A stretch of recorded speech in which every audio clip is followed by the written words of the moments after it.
vamos, como diria o outro, né? Bom, primeiro o nosso Mourão, né? Tá lá o comentarista da cena política lá e tal, tem sempre uma opinião a dar, não tem a menor importância, né? O que ele diz é de uma obviedade ululante, mas, enfim, tá aí falando, né? A gente podia criar uma coluna para ele, né? Mas eu tento explicar para as fontes do governo, Cláudio Humberto, que eles têm que falar. Como é que a gente vai saber o que está pensando o governo se eles não falarem? Então temos o nosso Mourão. O detalhe é que o Mourão não é do governo, né? O Mourão não tem função governativa, não participa das decisões, de reuniões, nada. Ele, entendeu?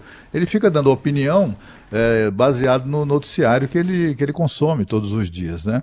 Mas eu achei muito interessante também essa avaliação equivocada, aliás, do Rodrigo Maia. Não teve isso, né? A eleição municipal não teve essa coisa, voltou nos partidos de centro, que são partidos afetos ao diálogo e etc., porque sinalizou para o governo que no futuro, os próximos 6 meses, não tem nada disso. O que majoritariamente os brasileiros votaram ou fizeram foi tentar escolher as melhores opções para gerenciar as suas cidades. Para mim isso é muito claro. Olha, houve uma vitória dos partidos de centro, como, por exemplo, a reeleição do Rafael Greca. A reeleição do Rafael Greca, ele já era prefeito, então, assim, isso não significa que houve uma opção ele foi só reconduzido. O prefeito lá do PSD de Belo Horizonte, o Calil, também foi reeleito, ambos, aliás, com votações consagradoras, né? Eu acho que citar esses nomes e os seus partidos, né, como prova de que essa eleição foi a eleição que os partidos de centro ganharam destaque, eu acho isso, no mínimo, apressado, para não dizer desinformado, né? A gente viu, por exemplo, no caso do Rio de Janeiro.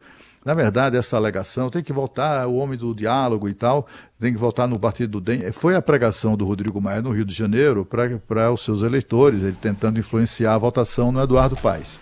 E, novamente, não foi isso que fez com que os cariocas, 37% deles, votassem no Eduardo Paes. O que levou a essa votação foi a memória, certamente positiva, acho que a gente já falou sobre isso aqui, que os cariocas têm da gestão do Eduardo Paes. Não porque tenha sido lá essas coisas, mas porque foi na gestão dele em que o Rio de Janeiro se foi transformado num canteiro de obras, né, com muito dinheiro público federal despejado no Rio para fazer obras com vistas às Olimpíadas. E aquilo ali, é claro, confundia como sendo iniciativa do prefeito, que faturava isso como se fosse coisa dele, né?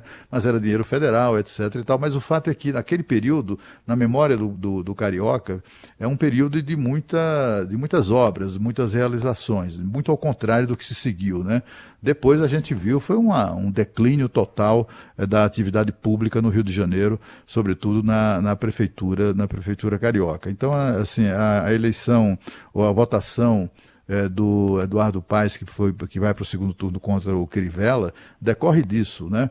A gente assiste em São Paulo uma coisa diferente, né? Não tem muito a ver com a opção pelo diálogo do PSDB. Essa opção ainda não foi estabelecida. A eleição ainda vai ser definida no segundo turno, né?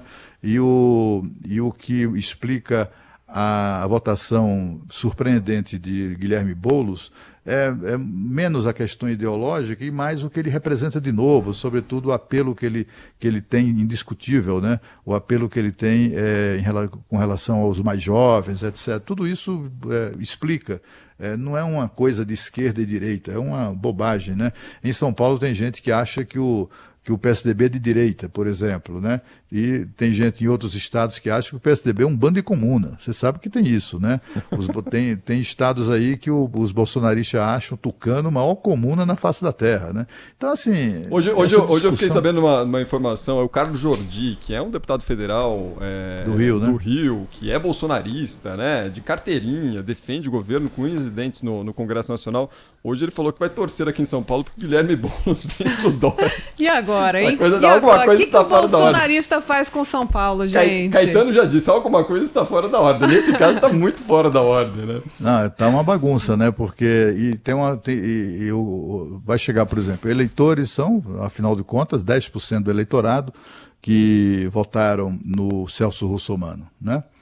A sensação que eu tenho é que a maior parte desse eleitor é do Celso Russomano mesmo, é o cara que vota nele para deputado. Né? Eu acho que esse é o eleitorado cativo ali do Celso Russomano. Na eleição passada ele teve 13% dos votos, agora caiu para 10%. Eu acho que ele está minguando, né? Tá encolhendo, mas é o voto dele. Agora, será que esse eleitor aí vai votar, é bolsonarista também? Certamente né? Tem ali umas semelhanças óbvias, né? Mas será que o eleitor bolsonarista vai preferir eleger o candidato do Dória ou vai preferir eleger o candidato do Lula? Né? É esse dilema, né? Aí você vai para o Arthur Duval, né? O Mamãe Falei, que foi outro que teve uma votação espetacular. Esse rapaz tem futuro. Tem lá quase 10% dos votos.